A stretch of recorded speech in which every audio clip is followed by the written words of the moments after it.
A very good evening to you. Thanks for joining us on the Friday edition of the show. I'm Yemi Adebayo. Tonight on the show, we will talk about the Nigeria Professional Football League. We will also talk about the African Football League. We have the finalists. The final will be on Sunday. We'll, of course, talk about that. We'll also take a look at the English Premier League. Some interesting matches to be played over the weekend. And we will also talk about South Africa's Springboks as they begin their four-day trophy tour. We'll talk about all of that even as we move on the show. Well, of course, it's a two-man show.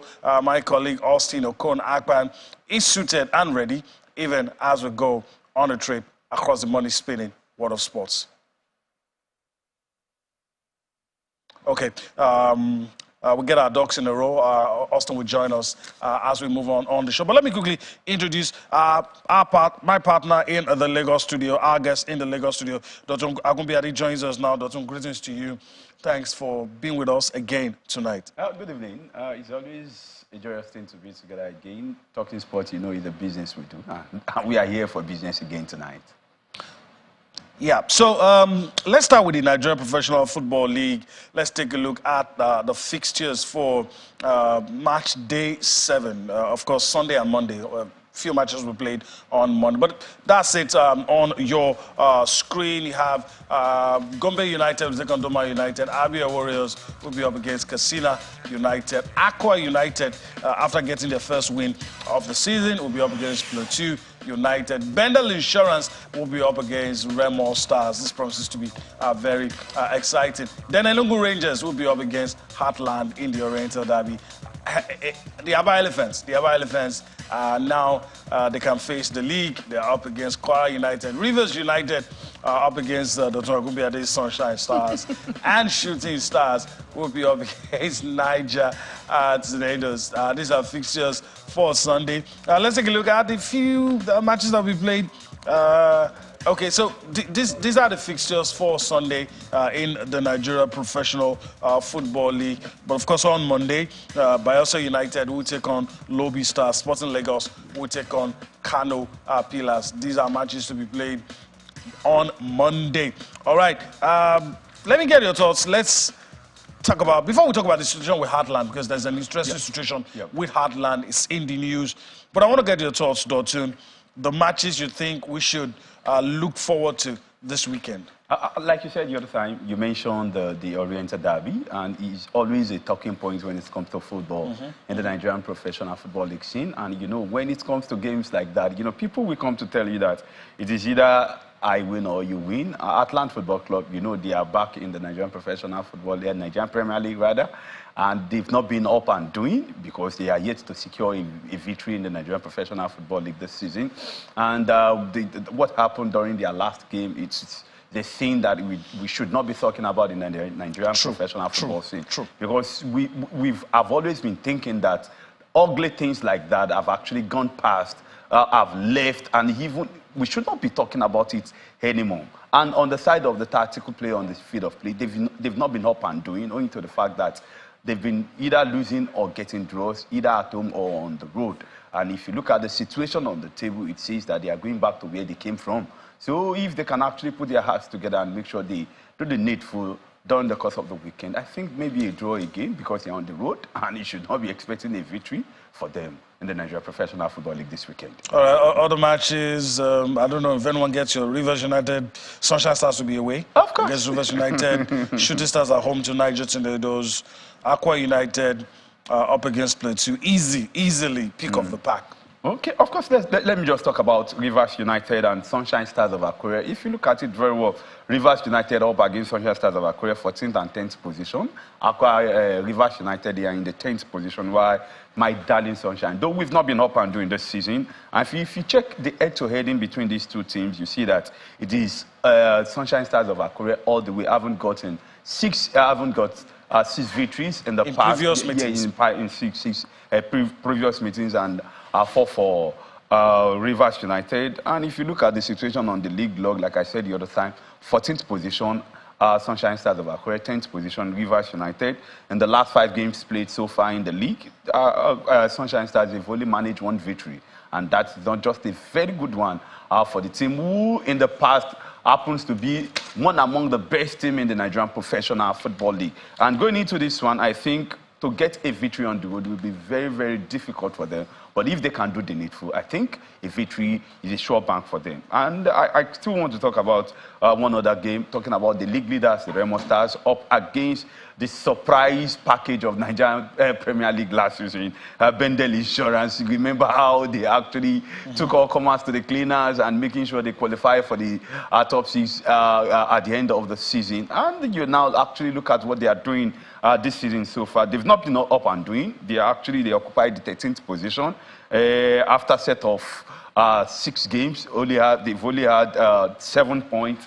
And with that 7 points, it's not enough to actually be among the elite team. Talking about the guys who will be justing for honor to qualify for the continent. In this game, we should be expecting that Real Stars, with all they've been doing so far this season, should as well take the Bendel Insurance to the cleaners like Bendel Insurance did last season. All right. We'll see. Let me see if Austin agrees. Also, Konakwan joins us now, suited and ready. Austin, another beautiful day to talk sports. What a great things to hear, man. Of course, everyone joining us on the show tonight. Still an action-packed world of sports. And thank God it's Friday. And when Friday comes, we're getting into a weekend of sporting action. And yes, we're talking about what's going on in the Nigeria Premier Football League. And what a story, particularly for Akwa United. Now they recorded their first win of the season. Plateau United comes as a serious test for them. Let's see what they can do. Rivers United picked a point away from home during the midweek game. Now they have a chance to see if they can consolidate that against a very decent Kwara United. Abia Warriors, that's a team that got us talking, I think, 2 seasons ago. Last season they were a bit cold, but they're here now. Let's see what they can do. Rivers United Sunshine Stars will definitely be one game that we should be able to, see good football from. Rivers United went away, as I said earlier, and got a vital point on the road. Eimba, Kwara United, set the record straight. I said Kwara United, Rivers United. Eimba also went away from home, picked a point, so they're in good standing to see how that one will work for them. Shooting Stars will hope to bounce back after being humiliated during the midweek game. They lost 3-0. Now they have a chance to bounce back against Niger Tornadoes. Very dangerous, tricky tie for Shooting Stars of Ibadan. So they cannot get into that and saying it's Niger Tornadoes, because this is the NPFL where teams travel and do everything that they can to get points, and they can't just spoil that party in Ibadan. The Oriental Derby, what else can we say about it? Rangers, for everything they've done this season, they have a very special place in my heart. No one should come for me that I'm being biased, but they've shown that we can do the right things with football management in Nigeria. So that game against Heartland should really get us talking. I hope we get to see good football. I like what the NPFL did by cautioning Heartland. The first, I think it was on match day 5, they warned them that, look, you got to keep your house in order. You cannot allow fans to be encroaching into the field of play and causing trouble. And now they've been fined 1 million. I told you that when these sort of things happen, clubs have themselves to blame, because now you're distracting yourself. You're not playing according to the code of conduct. You're not respecting the rules of the game. And there's no way it's not going to affect the management of the team. So hopefully we're going to see good football. This is the NPFL, still early stage of the competition, but we're getting good results. It's making us talk about it. The management, they've done their part. The games are on television. Fans need to be of good behavior. When you go to the stadium, don't cause trouble. I like what I see in Kano. They are coming out big time to support Kano Pillars, and the team is doing well. They're grinding out results because the fans now understand, though they cause trouble also on match day 5, I think it was that game against Katsina United, but now they're beginning to learn their lessons. So when teams play, fans, when you go out, a major lesson you should have at the back of your mind is you're just there to support your team. When they win or they lose, the game is fair play. So it's the NPFL, Yemi. Hopefully we'll be back next week to talk about the interesting things that will happen over the weekend. Yeah, I agree with you. I hope lessons learned. You can't dissociate yourself from your fans. You have to find a way to put them in check do whatever, take a database, whatever you have to do, keep them in check. And Austin has talked about it, Dottie, so let's go there. Let's put of call what has happened with Heartland. The hammer has fallen, fan encroachment when they were playing against Rivers United. The Nazi Millionaires, you talked about them, newly promoted, back. Shouldn't even be playing in the lower league because of their rich history. Of course. But I mean, Austin talked about the things we thought were behind us. Yes. We're beginning to see it. I don't know. Sometimes I think we need to start looking for punishments that will hurt. You know, some people, we know how the league is structured. Probably it's going to be the state government that will pay the money. It's, you know, something that will cause pain. Something that will cause pain. That's what I'm looking at, to serve as a deterrent. Because you see some of these clubs gladly pay the fine. It's not coming from their pockets. But if you can remember, 2 seasons ago, if I'm right, remember a team was actually, the 3 points was deducted and 3 goals deficit. And if we start to see things like that again, line, we should be seeing teams actually begging their fans, pleading with them that fans encroachment, because you know what it will cost. It's really going to cost us being in the league.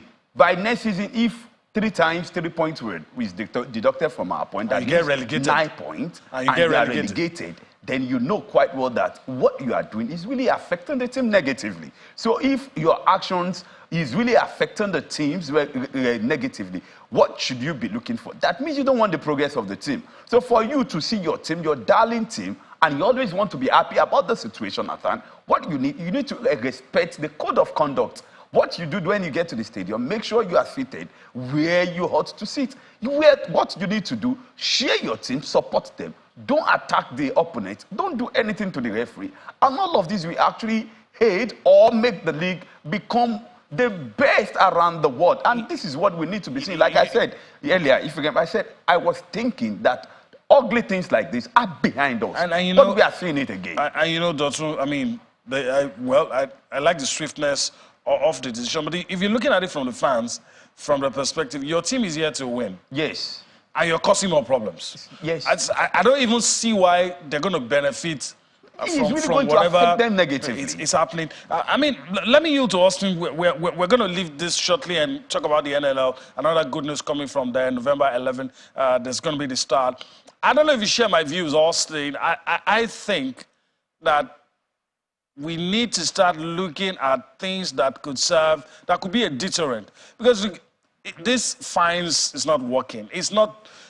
I don't want us to start talking about the problems in the league, because I can go on and on. Because, look, there's nobody's accountable. How much do you use to prosecute the season? How much do you get back? All of those questions, 18 clubs that I know can't even answer those questions. Maybe the 2 privately owned clubs can. So if you're saying fine, someone is just going to pay the fine. And, I mean, it's not hurting them. If 3 points, whatever it is you do, something that hurts, this will stop. You know, I was teasing a member of the NPFL board when it was the IMC, and I said, you guys found a way to take off professional from the league. You know, it used to be Nigeria Professional Football League, and then they say it's now Nigeria Premier Football League. So why are we scared of doing things professionally? Now, the problem with even these fines, or maybe you deduct points. Remember that special case that involved, I think it was it Gombe United and Remo Stars, that 3 points were docked, and then the NPFL Appeals Committee now reversed it. That's our major problem. We should be firm, you know, and we should speak with one voice. Not that the NPFL Disciplinary Committee will fine Club A, and then they go to the NFF Appeals Committee, and then they win. And at the time, probably they dock points from them. It has favored 1 or 2 teams, and then that decision is now reversed. What are we doing? Why are we not firm? Why are we scared of hurting people to do the right things? The Nigeria Premier Football League is a professional football league, and clubs must know that. I don't care if they are state-run clubs, but you can tell that that's what we are struggling with on the continent. So yes, I totally agree with you that by the time we're talking about fines, what's 1 million to the Imo State government? What's 1 million naira?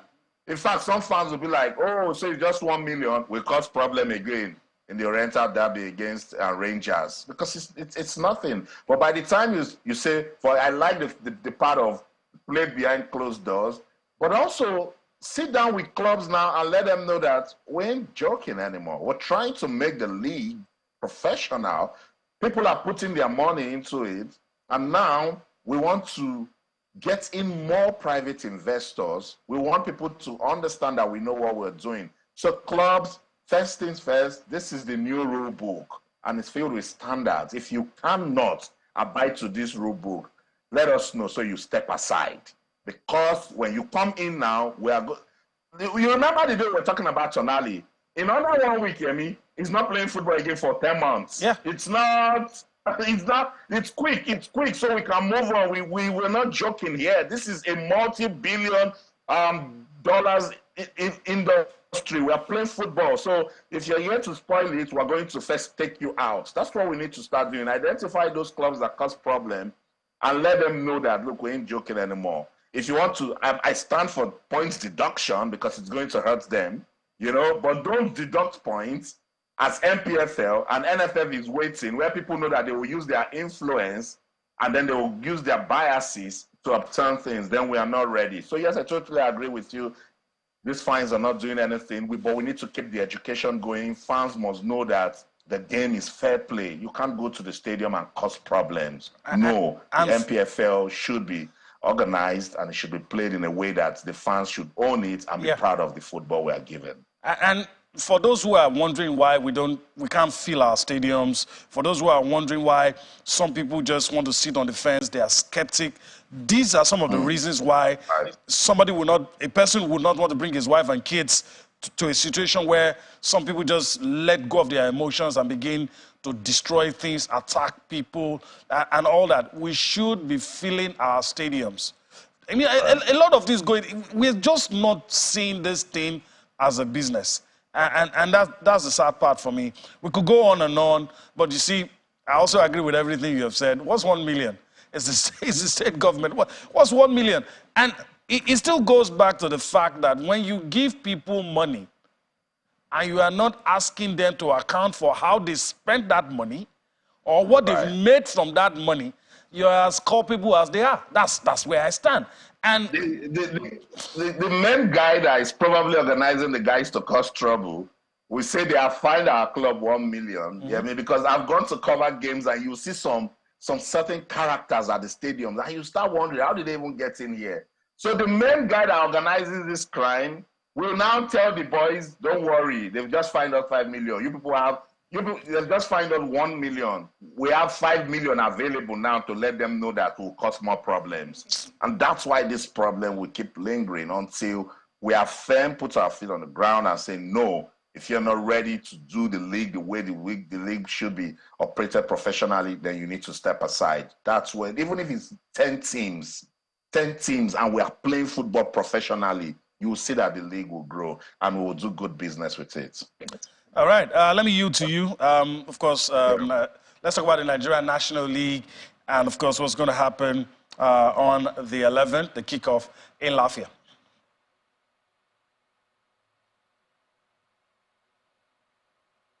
At the top and disregard what's going on at the bottom. For instance, the Nigerian National League is one league that we shouldn't play with because that's your second-tier football level. And if it is not good at that level, Yemi, remember that's where Heartland is coming from.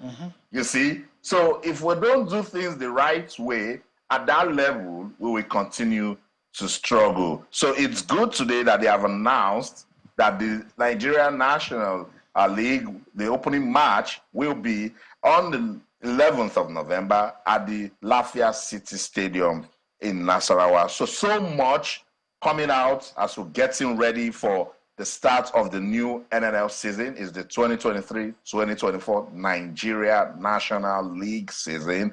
And this is the league that produces teams that will get promoted into top flight football, which is the Nigeria Premier Football League. So it's what we call the championship in England.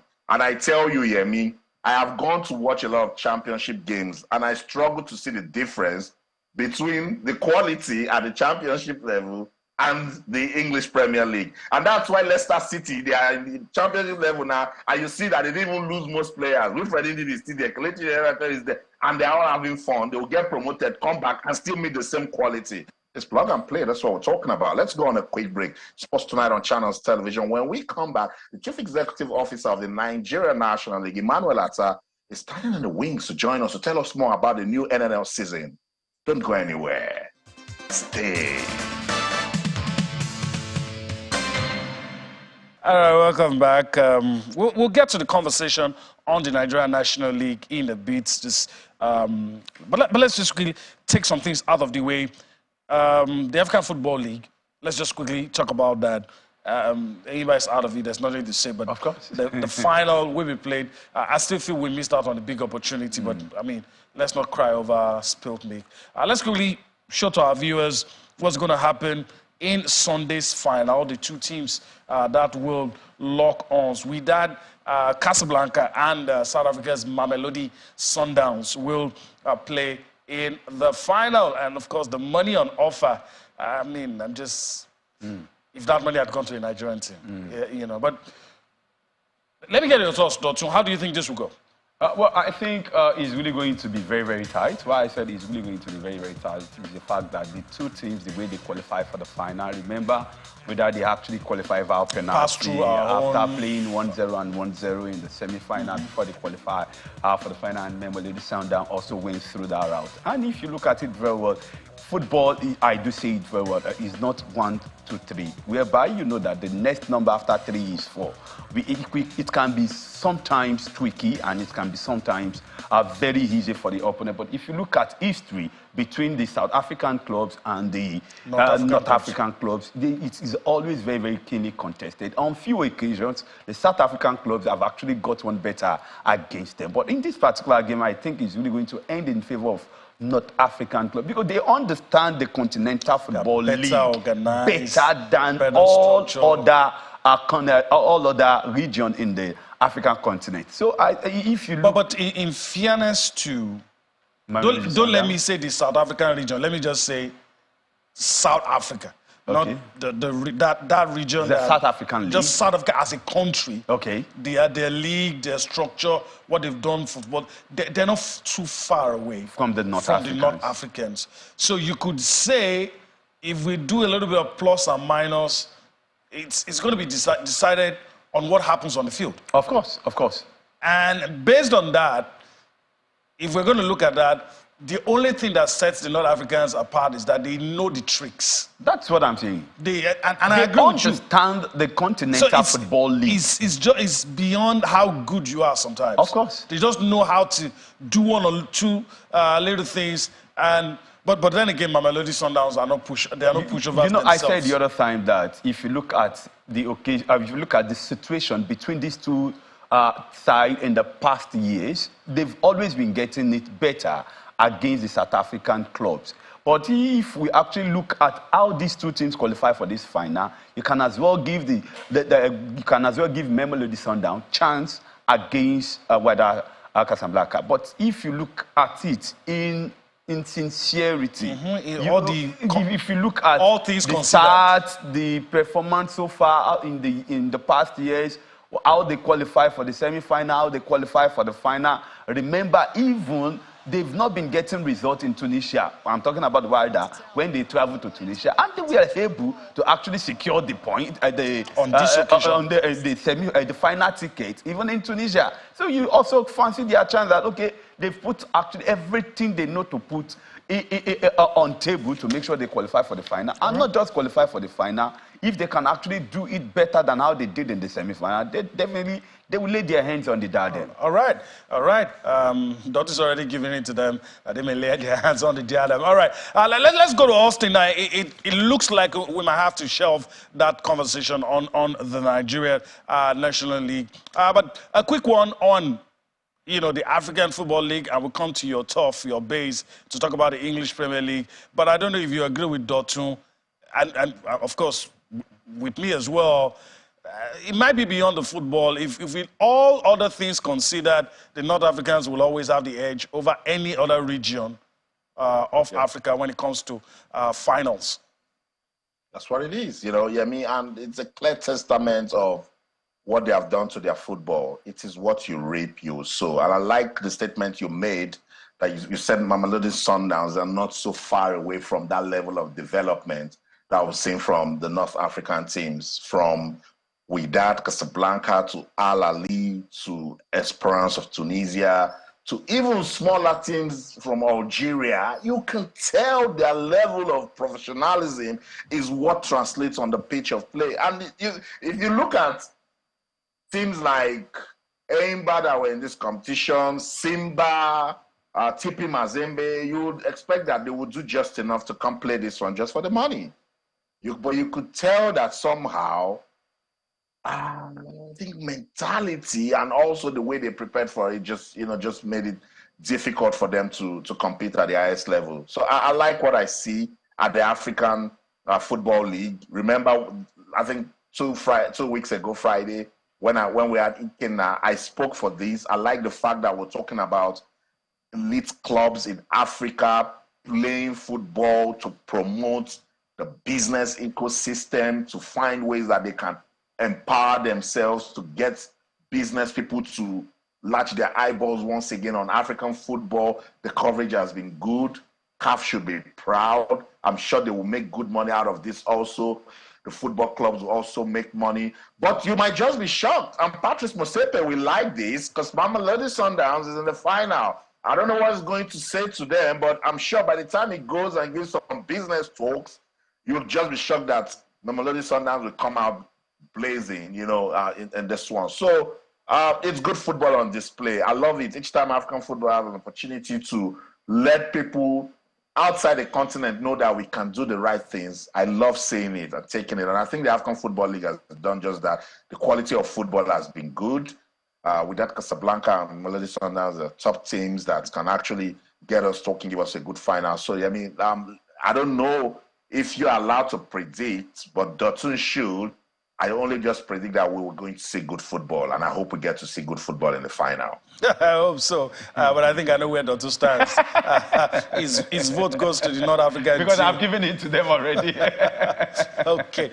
All right. We'll leave it at that for now. Let's quickly run through the fixtures for the English Premier League. Some interesting fixtures, I must say. Let's quickly take a look at that. Then Austin will tell us some of the things happening behind the scenes. I've seen some troubling clips on the internet, on Twitter.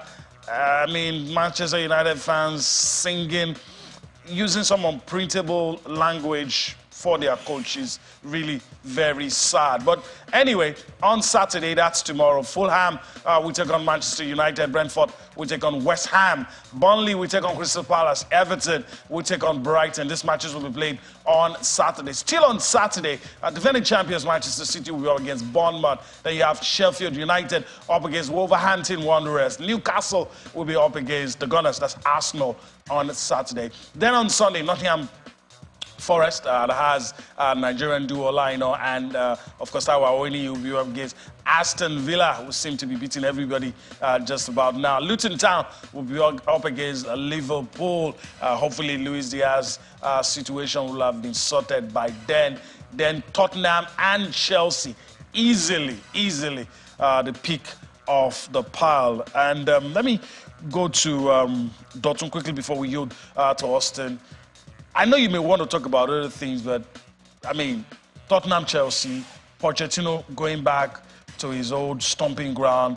Postecoglou seem to be leading Tottenham in a direction where you can't ignore them at this point. Oh, of course, the direction is leading them. You cannot actually talk about English Premier League without talking about Tottenham. They are the leaders in the league, and they're actually doing wonderfully well. If you look at the statistics and what they've been able to do, even according to what is obtainable, they've recorded the highest point at this point in the history of the league. So, and if you look at the situation of Pochettino, Pochettino, when he came to Tottenham, when he managed the club, he managed them for 5.5 years. And what he was able to do with the team, he actually positioned them to be one among the best. Though he never won the league before he left them, but he made sure that they were competing for the league. And after he left, he actually journeyed to 1 or 2 clubs before he now returned to Chelsea. And what he has been doing with Chelsea has not been good. Let me just say that. Though the Chelsea Football Club... let's just say it has not yielded results. Yes, hasn't yielded results. But what they are doing in the club is actually tilting towards what we desire to see, because trying to maintain a good standard of football and make sure they win. And coming back to Tottenham, I think from the gaffer in charge of the team now is saying that the man he should be respected when he gets down to Tottenham, because he has actually done marvelously well for the team before he left them. And if you look at it with what Tottenham is doing, let's talk about the game itself. I think it's really going to be difficult for Chelsea to even secure 1 point from this particular game. All right. Doesn't say it's going to be difficult. Also, I mean, because you're there and you're not far away from what is happening, and Postecoglou seems to be worried because probably a tiny section of the fans are intent on booing Pochettino. And the man says, look, this man deserves your respect and he should get a good welcome, irrespective of the fact that he's coming with the opposing team. And let me bring it back from where I talked about fans' behavior in the Nigeria Premier Football League. So that was a fantastic, evangelism that Postecoglou did with that message. Said, look, fans, the game is fair play. This guy did well for your club. He's coming back. Don't boo this guy. And in a little tiny weird way, I mean, if you take a look at it, there's a bit of mind game in there. He's trying to tell them, look, we need to stay focused. Don't distract my players, because while you're doing that, you might cause, some sort of distraction. So he's preaching on one hand and also trying to tell the guys we need to stay focused. We are the team to beat at the moment in the Premier League. Don't come distract us with any form of trouble. Just be of good behavior. Poch is not the one playing. It is Chelsea. It is Tottenham versus Chelsea. Don't distract the players. Let's go out there and get the job done. I think he did a fantastic job demanding respect for Pochettino. But Pochettino, I listened to him today on local media. He has charged this Chelsea team. He said, use this match to prove a point. It's a London derby. And he's saying to Chelsea players, use this game to prove a point and let people know that Chelsea has not turned from a lion into a cub. Let's listen to Postecoglou on the show tonight. List those games and you can sort of think about them collectively, or you can just concentrate on, the biggest challenge for us, which is Chelsea on Monday night. So all those kind of things take care of themselves if you deal with the kind of, like I said, the day-to-day process. And really important for us, I've emphasised to the players, we just stay in the present. It's for us, what's worked really well so far is that the players come in every day working hard, wanting to improve, and tackled every game, with a real strong mindset of trying to overcome whatever challenge we have. And there would be no one who's thinking beyond Monday night, because that's kind of our most important task right now. We're in a good position. We obviously want to stay there, but it's not, it's not the driver of, like I said, where we are at the moment as a team, because for us, while we're building, kind of a way of playing, a way of training, a lot of new players being incorporated into where we are as a football club at the moment. Our mindset just needs to be on, like I said, tackling each challenge and really focusing on ourselves right now. Whatever the sort of table shows, it'll show, but the only influence we can have on it is by making sure that every game we tackle it. That's right. That's the right approach. That's leadership. It's taking it one step at a time. What has happened with Postecoglou and Tottenham is a bit flattering, but you can tell now that they are playing as a team. It's a football club now. It's not about Harry Kane. So they are not getting all of the negative comments. There's no pressure on one player, and then you carry that pressure and dump on the team. Clubs must understand is that football is a team sport. So while everyone is is wondering why Tottenham, they are achieving what they are achieving. It just boils down to what Postecoglou says. Stay focused. Why do you want to bro pouch when you can come to the stadium and just support your team and they're going to win? That's what we're talking about, you know. So he's doing a great job, and I think Tottenham will really do a whole lot of good things this season. But I also like the approach Pochettino is using to get into this game. He has told his Chelsea team, prove a point. You mentioned Manchester United. I really don't know what is going on with Manchester United, but Ten Hag, remember that time he said that there's a culture at United that they told him to come and protect. I think that culture is being destroyed because now the fans don't seem to understand what's going on. And they have a tricky game against Fulham. Fulham is a team that on their good day, they will make you worry some more if you come play them with a little bit of caution, you know. So, I mean, fans will be fans. See, it's clearly that it's all over the world. They just want you to win. They don't care how you're going to win. They just want to protect their emotions. And for those of them that are betting, they want to let you know that you're making them lose money also. So they're not going to be happy with you. And I mean, it's not just the coaches they are attacking. You need to see the war they are taking to the Glazers family. They are letting them know every day that they are sad because the Glazers family bought this club. I think Manchester United problems are psychological, and most of them, they seem to be coming from the boardroom. So I wish them all the best. Local media seem to also be buzzing as regards that match between Newcastle and Arsenal. And Arsenal fans are saying that if Arsenal can get something out of that Newcastle match at St. James's Park, then their season has started. Dotun, Newcastle, Arsenal. Where do you think that one will go? Well, I think with what is happening in the camp of Newcastle now, I think it's really going to be difficult for them to actually win against Arsenal. They have a couple of injuries. Tonelli, you mentioned the other time, he's actually out for 10 months. And for Arsenal, on the other hand, though their striker is not really available, some among the players at the middle of the park, talking about Thomas Partey, has not been fit.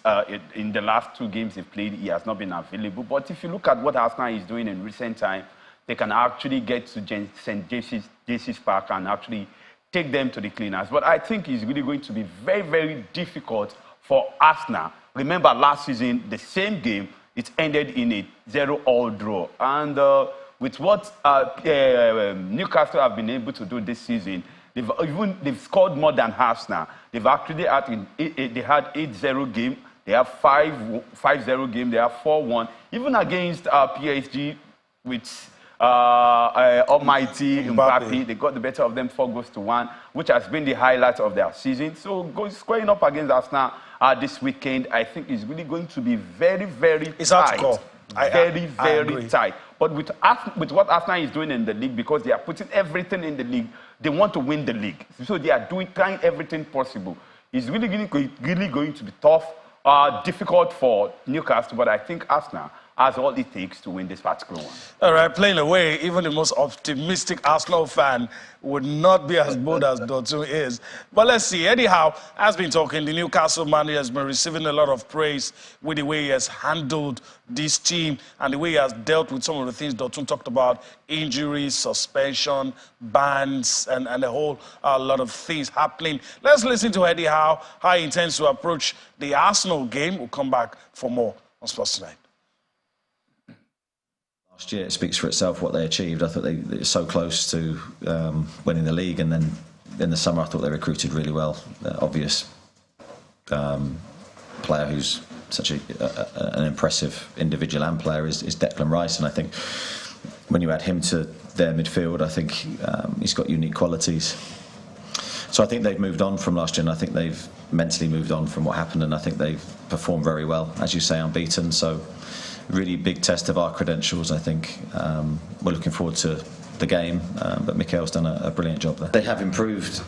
I said earlier, from last year, I think they've stepped forward and gone another level. And yes, you're right, we didn't manage to score against them last year, but I thought there were 2 really tight games and 2 really good games.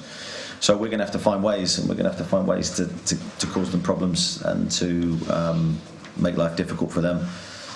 I always say, and I hate to repeat myself, but the crowd's involvement, our ability to get our crowd into the game, our ability to create the game that we want will be absolutely fundamental, and balance is always a key word to use in that, between attacking and defending. All right, I must say I'm a big fan of Eddie Howe, and I also feel he's a top contender for the England job if Southgate decides to go. But off camera, and I don't know if Austin agrees, let's do this one. Maybe we can hand it all with the Springboks. There's a consensus between me and Dotun here in the studio that Newcastle will come out and play football. In an open game, Arsenal will beat them. In an open game. But it looks like if he wants to lock shop, he actually has the resources to successfully, he has the players, the type that can really frustrate Arsenal and look for those one or two chances. If they go down that route, they might win. But if it's open play, it's going to be very, on current from maybe only City can, the way Arsenal are playing now, maybe only City. So I don't know if you agree with that line of thought. I disagree that it's only City that can break down Arsenal. If you listen to Eddie said they would try to frustrate Arsenal and slow down their play. And check times that was what small Fulham did, that Arsenal couldn't beat Fulham this season. Remember, I think that game ended 2-2. Yeah. You know, right there at the Emirates. Once you slow down the Gunners' play and ensure that Odegaard doesn't know what he's doing and cause some confusion that they are losing the ball, it's just one mistake and Arsenal will start trying to get it. What Eddie has done with this Newcastle team should be studied. Remember, he wasn't given a chance when money was pumped into this club. And then he came in and somehow he just turned things around. I think he did a great job with the mentality of the players and now made them understand that as a unit, they are stronger. And that's why Newcastle can break down any defense. Just check the way they played Manchester United in the EFL Cup. Manchester United was struggling to even keep the ball. So they have the depth. They've got players who are ready to run for 90 minutes. And I think if they do that against Arsenal, I want to see an interesting game of football. But if the Gunners find their rhythm, they might do something. But this is St. James's Park, remember? And then he again mentioned the influence of the crowd. You see, fan support can go either ways. They might distract you or support you properly. So he's saying we need to just go out there, focus on the game, and not give too much respect to us now. And we that are pundits on this side, we just want to see good football. So Newcastle Arsenal will definitely give us good football. All right, definitely. Also, you talk about Erik ten Hag. I think we should listen to Erik ten Hag, even as we prepare to wrap things up on the show. Let's listen to the manager. He appears a bit flustered. He appears to have lost a bit of hair. You know, the confidence with which he answers questions. He's been ruffled a few times in the media. But here he is, Erik ten Hag, answering questions, speaking ahead of that crucial game. I thought it was the explanation, from my point of view, was totally wrong. But I can't play like Ajax because they're different players. So I came here with my philosophy based on possession, but also to combine it with the DNA of Manchester United and combine it with the players, with the competences, with the characters of the players. And that do you combine, and I think last year we have seen what that was. I think we played very good football last season. And this season, the philosophy is not different. Only I would emphasize more on go direct, but the explanation for my direct, they thought that I want to go for long balls. No, I don't want Andre Onana and to go for long balls. I know I want to play from the back, as we did, and we tried it every game, also against City. We want to press. We want to press from different blocks and then go direct, because we have the players like Rasmus Højlund and Marcus Rashford and Anthony and Bruno and Scott McTominay, who are very good in it, with passing from Christian Eriksen, with our fullbacks and joining in. That was my idea, and I think I explained it very clear. All right. Erik ten Hag sounded like a businessman trying to convince you that you actually need his product, you know. And I don't know if he's able to do that. All right, we're pressed for time. I know we could have one or two things we want to say. We'll see whether that changes. But our parting shot, I mean, we can't live without talking about Barcelona. Dotun, go first before we go to Austin, so that Austin wraps it up all for us. Barcelona losing they are in all sorts of problems. They are out of one, they are in another. I even hear one of the top hierarchies saying that the jewel they have now is their female team. I don't know, but your reaction to this one? They've breached the rules and they've lost the appeal. And they lost the appeal, and I think they should just pay the money and move on. We are talking about 2022 calendar here, and they are not the only team who is actually being fined. Inter Milan, AC Milan, they are also involved. So what they just need to do is just pay this fine and let football goes on. And I'm very sure if they investigate 2023, there will also be problems. but let me use to Austin, even as we prepare to wrap things up. Yeah, it's quite unfortunate, what's going on with Barcelona. Again, I see a lot of internal board issues dealing with that club. Decision making is very important. Leadership, everything rises and falls on leadership. So without much time, we'll go on and on with this Barcelona. But when Eric Ten Hag was talking, that Bonner Boys line just came to mind. You go explain, Taya. The philosophy isn't working. Change it, Eric. That's the show. In London, I'm Austin Okonakwan. In everything you do, remember, keep talking sports. Bye for now. All right, we're about to go, but I want to thank Dr. Angubiade for his time on the show today. Hopefully, we'll do this again some other time. Of course, we're going to do this, but let me just say this as we go on. You can't play 15 games and lost 8, and you expect the fans to support you. All right, that's Dotun's take.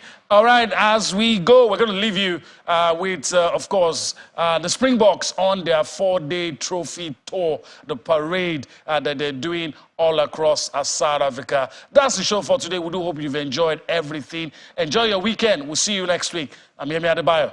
Bye-bye now.